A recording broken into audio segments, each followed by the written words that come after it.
the silent scream across the stars, the crystal spires of Lumina. Prime caught the light of 3 suns and scattered it into rainbow patterns across the peaceful valleys below. Elder Kristin stood in the highest tower of the Harmony Circle, her translucent blue form shimmering as she watched her people tend to their gardens of living light. The Zephyrians had built their civilization around one simple principle: all life was sacred, and violence was the greatest sin their species could. Imagine, for 12,000 years they had lived this way. When conflicts arose between star systems, the Zephyrians served as mediators and healers. Their touch could mend broken bones in minutes. Their songs could calm the angriest hearts, and their crystal technology could purify poisoned worlds. They had no weapons, no armies, and no concept of war. Why would they need such things when the universe was full of reasonable beings who could solve problems through peaceful discussion? The first sign of trouble came when the long-range sensors detected ships approaching from the Void Sector. Captain Zeth, one of the few Zephorians who dealt with off-world trade, brought the news to Elder Kristin personally. His usual calm demeanor showed cracks of concern as he projected the sensor readings into the air between them. "Elder, these vessels do not match any known peaceful species," he said, his melodic voice carrying worry. "They are heavily armed and moving in attack formation. I have tried to contact them with standard greeting protocols, but they do not respond to any diplomatic channels." Kristin studied the holographic display showing dozens of dark, angular ships bristling with weapon arrays. Each vessel was painted black with red markings that looked like claws or teeth. Even their design seemed to radiate malice and aggression. She had never seen anything like them in all her centuries of life. "Perhaps they are simply cautious," she suggested, though doubt crept into her harmonious voice. "Send them our cultural exchange package. Show them our art, our music, our philosophy of peace. Surely, when they understand who we are, they will. See, we pose no threat." The ships entered orbit 6 hours later. The Koroth raiders had traveled across 3 galaxy arms seeking the legendary Zephyrian crystal cities. Their species lived for conquest and battle, treating war as both profession and entertainment. Warlord Krex stood on the bridge of his flagship Bone Crusher, studying the peaceful world below with predatory satisfaction. "Look at those pretty crystal towers," he growled to his lieutenant, bearing rows of sharp teeth. "No defensive shields, no orbital weapons platforms, no military satellites. These fools have built a civilization completely defenseless.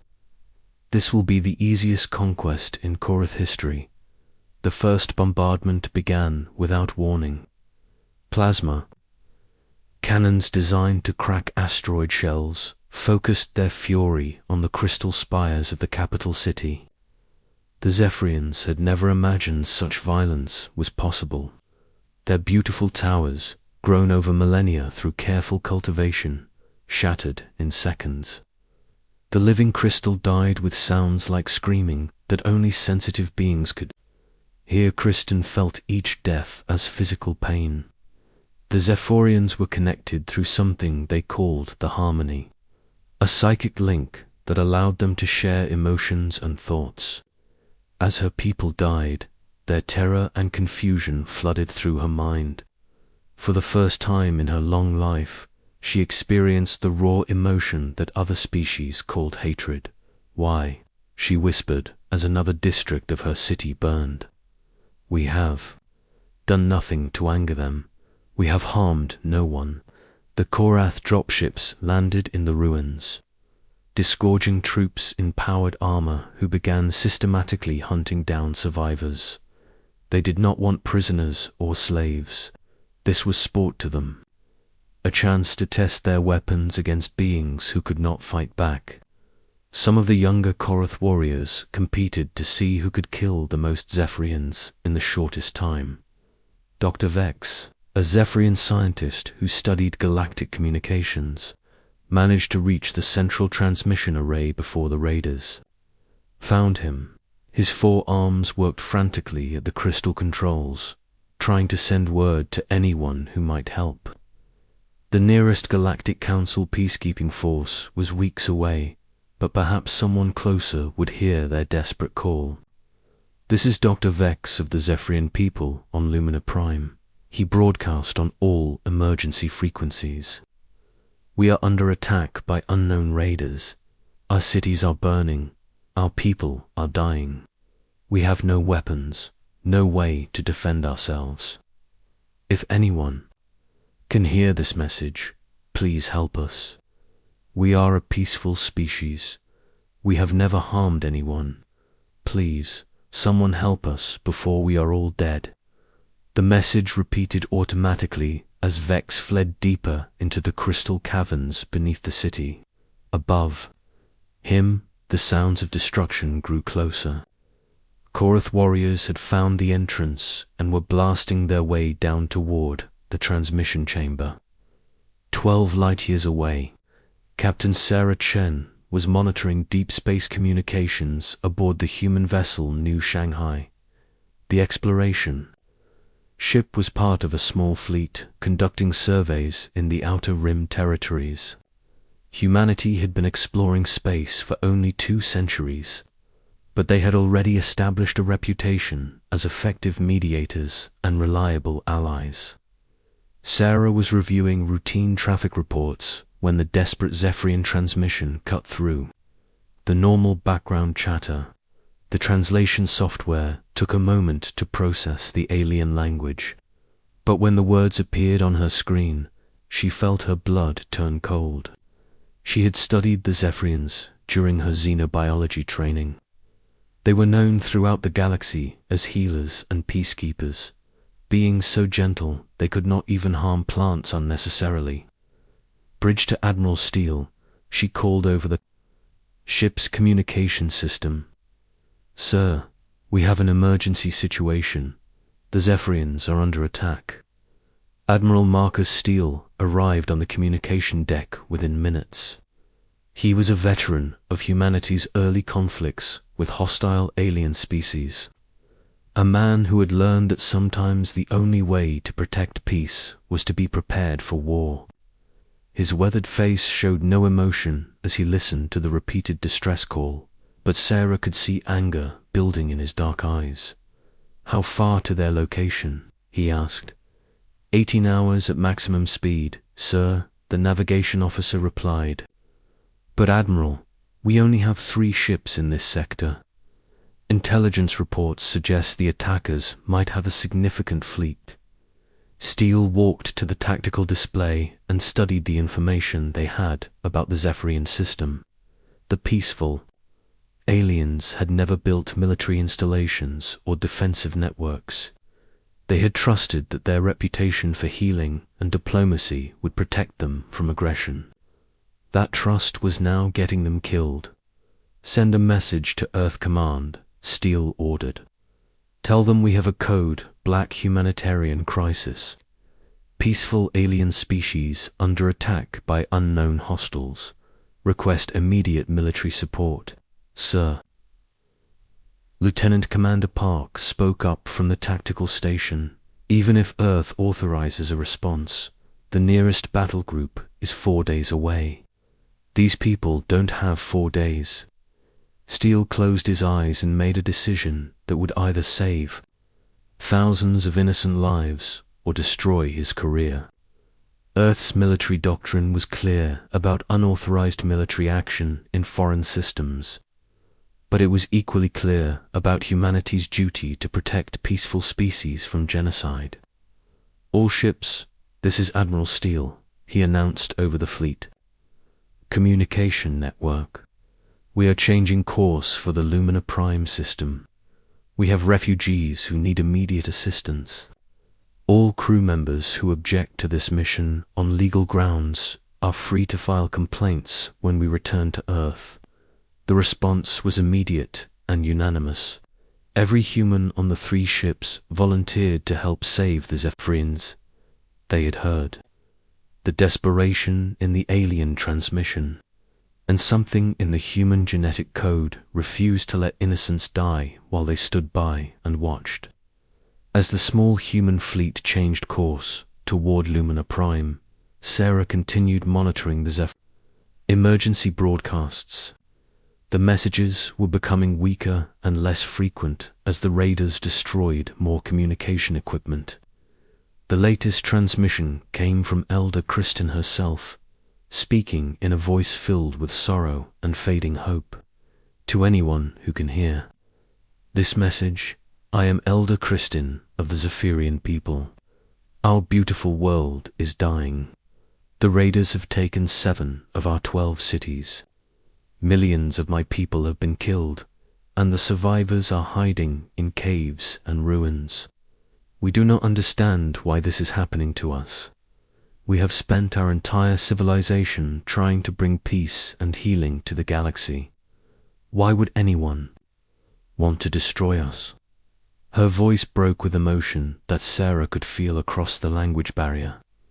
If these are our final hours, let it be known that the Zephyrians lived and died in peace. We forgive our attackers, for they know not what beauty they destroy. To any species who might find our ruins someday, please remember that we tried to make the universe a better place. Steele listened to the transmission and felt something he had not experienced since his early days as a young soldier: pure, focused rage.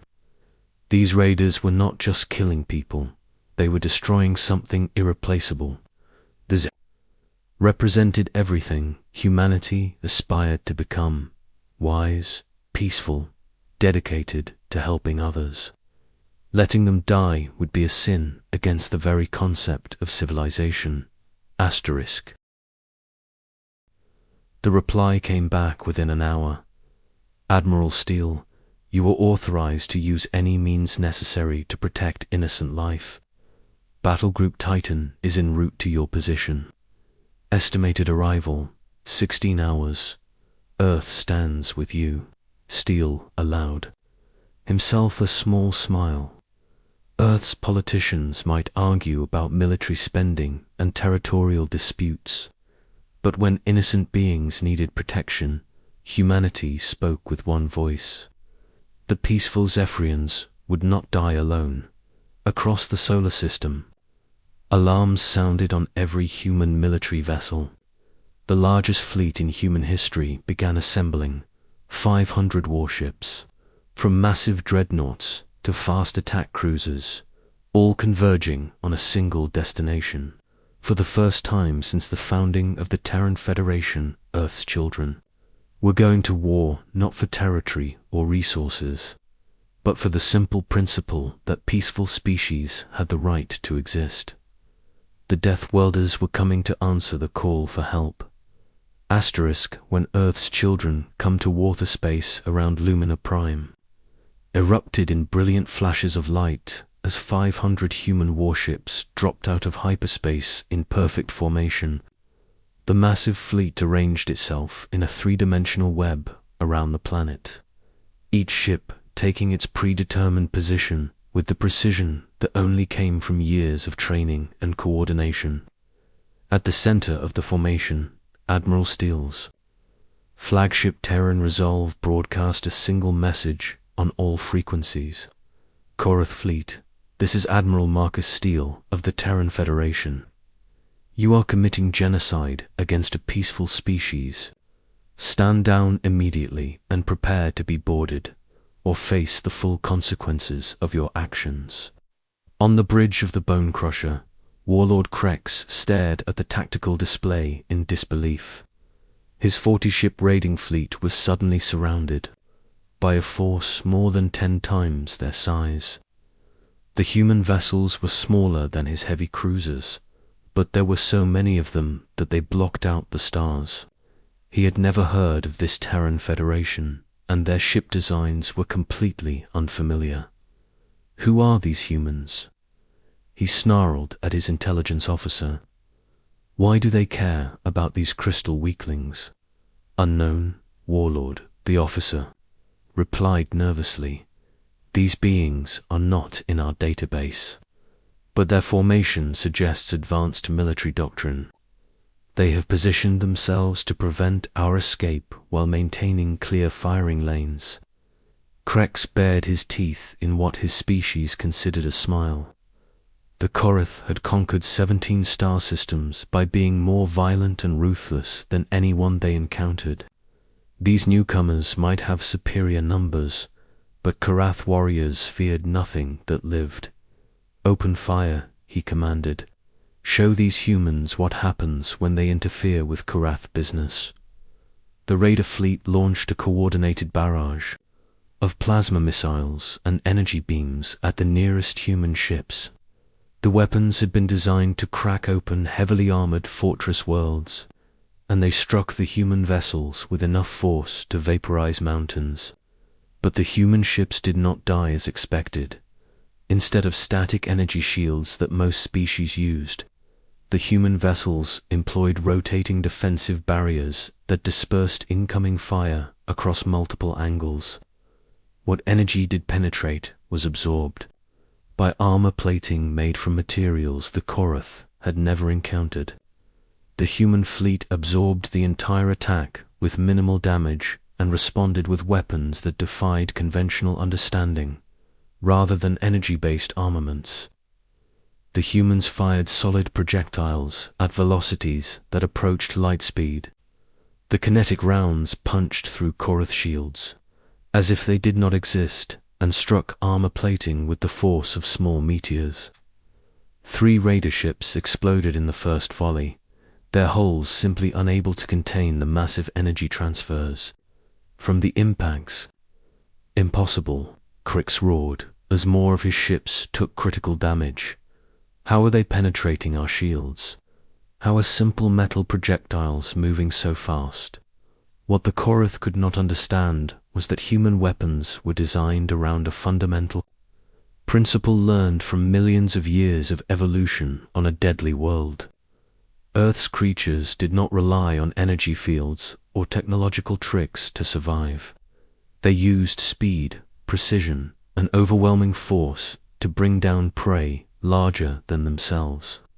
Human military technology followed the same pattern: hit hard, hit fast, and never give the enemy time to recover. Lieutenant Jake Morrison led the first wave of human boarding craft toward the crippled Korath vessels. His Marine squad had trained for this scenario countless times, but this was their first real combat against alien hostiles. The boarding pod shook as it approached the enemy ship's hull, cutting through armor plating with plasma torches. Remember, your training, Jake told his team over the communication system. These aliens are bigger and stronger than us individually, but they've never faced coordinated human tactics. Stay together, watch your angles, and protect each other. The pod breached the Korath ship's hull, and the Marines poured through the opening into a corridor designed for beings 8 feet tall. The humans used their smaller size to their advantage. Moving through spaces the Korath could not easily navigate, and setting up defensive positions that maximized their firepower. The first Korath warrior they encountered was covered in natural armor plating and carried a weapon that fired superheated plasma bolts. He was twice the size of any human and had claws that could tear through steel. But he had never fought something that had evolved to hunt creatures larger than itself. Jake's assault rifle fired rounds designed to penetrate the thick hide of Earth's most dangerous predators. The depleted uranium bullets punched through the alien's natural armor and dropped him before he could bring his weapon to bear. The other Marines moved through the ship with deadly efficiency, clearing each compartment with tactics that had been perfected through centuries of human warfare. Sergeant Maria Santos, the squad's medic, made an important discovery as they advanced. Through the ship, In one of the storage bays, they found Zephyrian prisoners who had been captured during the initial raids. The crystalline beings were injured and terrified, but Santos immediately began treating their wounds with medical supplies, adapted for non-human physiology. "It's okay," she told them in their own language, using the translation device. "We're here to help. The humans have come to save your people." One of the young Zephyrians, barely more than a child by their species standards, looked up at Santos with wide, amazed eyes. His name was Luz, and he had watched his parents die when the raiders attacked his city. He had never seen beings like these humans before, creatures who could be both gentle healers and fierce warriors. "Are you really here to save us?" Luz asked in a whisper. "But we are not your people. Why would you risk your lives for us?" Santos knelt down to the young alien's level and spoke with the sincerity that only humans seemed capable of. "Because that's what good people do. When innocents are in danger, you help them. It doesn't matter what species they are or where they come from." Throughout the Korath fleet, similar scenes were playing out. Human boarding parties were systematically capturing enemy vessels while simultaneously rescuing Zephyrian prisoners and providing medical aid to the wounded. The Korath warriors found themselves facing an enemy unlike anything in their experience. Beings who could switch instantly between deadly combat and compassionate healing. Commander David Park, coordinating the fleet's tactical operations from the Terran Resolve, watched the battle unfold with professional satisfaction. The human forces were demonstrating the military doctrine that had made them successful in previous conflicts. Overwhelming force, applied with surgical precision, combined with an absolute commitment to protecting civilian life. "Admiral," he reported to Steele, "we have successfully boarded 37 of the 40 Korath vessels. Resistance is collapsing as their warriors realize they cannot match our close combat capabilities. We have also rescued over 2,000 Zephyrian prisoners from the raider ships." Steele nodded grimly. The military phase of the operation was succeeding, but the real work would come afterward. The Zephyrian civilization had been devastated, their cities destroyed, and millions of their people killed. Earth would need to help them rebuild not just their physical infrastructure, but their faith in the galaxy's goodness. On the surface of Lumina Prime, Elder Kristin emerged from the crystal caverns where she had been hiding with the last survivors of her people. Through the Harmony link, she could sense that the killing had stopped. The violent emotions that had been radiating from the raiders were fading, replaced by something she had never felt from alien minds before: protective compassion. The first human she met was Dr. Elena Vasquez, a xenobiologist who had volunteered to join the relief effort. Elena had studied the Zephyrians for years and spoke their language fluently. She approached the elder with the careful respect that humans showed to all peaceful species. Asterisk. "Elder Kristin, I am Dr. Elena Vasquez of Earth," she said, bowing in the traditional Zephyrian manner. "We received your distress call and came as quickly as we could. I am sorry we could not arrive sooner to prevent this tragedy." Kristin studied this strange being who combined the physical presence of a warrior with the gentle demeanor of a healer. Through the Harmony, she could sense the human's genuine grief for the Zephyrian losses and her determination to help with the recovery.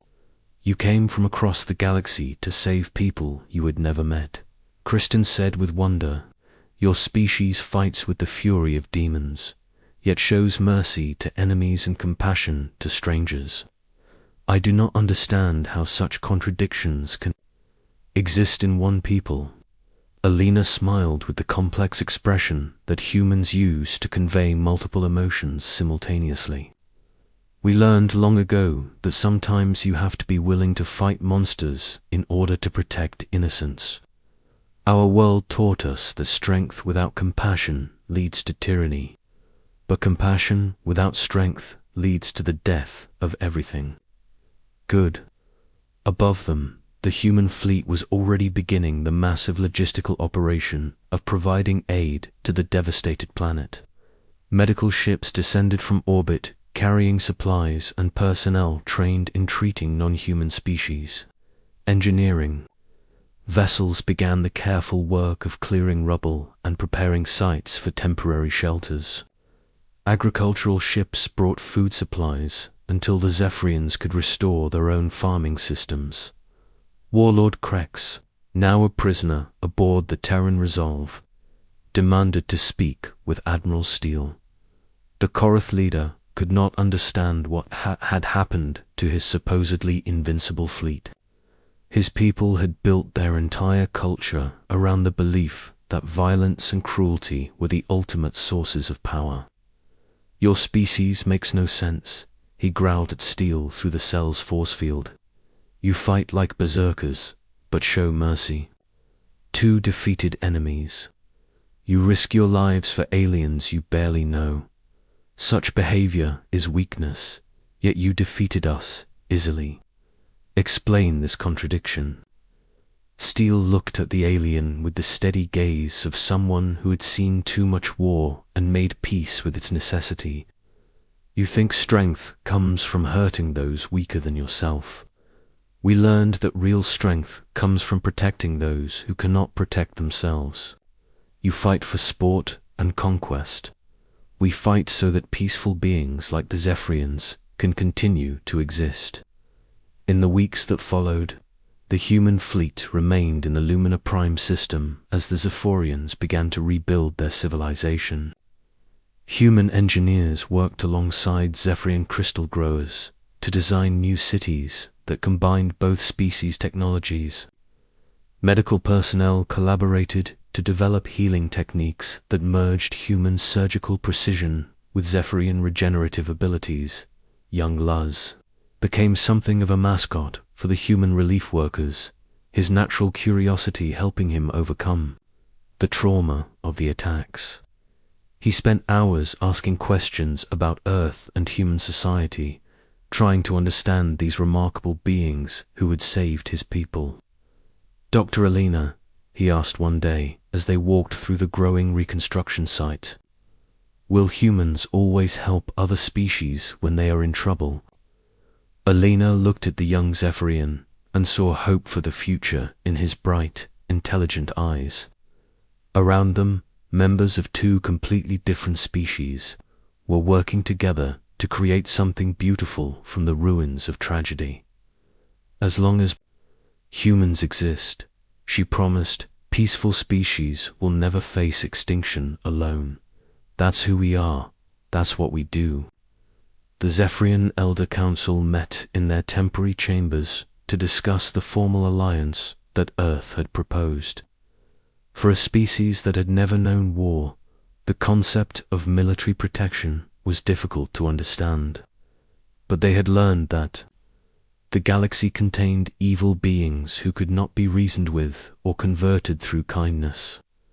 "We will accept the human offer," Elder Kristen announced to her people, "not because we wish to become warriors ourselves, but because they have proven that strength and wisdom can coexist. They fight so that we do not have to. They protect so that we can continue to heal." As the human fleet prepared to return to Earth, leaving behind a permanent protection force and reconstruction teams, Admiral Steele reflected on what the mission had accomplished. They had not just saved a single species from extinction, they had sent a message to every hostile force in the galaxy that peaceful beings were under human protection. The Zephyrians would rebuild, and eventually become even more beautiful than before. The Korath Raiders would face justice in galactic council courts, and throughout the galaxy, other peaceful species would sleep better knowing that somewhere among the stars, the Deathworlders of Earth stood watch against the darkness. In the end, Humanity had answered the silent scream across the stars, not because they expected reward or recognition, but because it was the right thing to do. And in that answer, they had defined themselves not as conquerors or empire builders, but as the guardians of everything good and peaceful in the universe. Asterisk.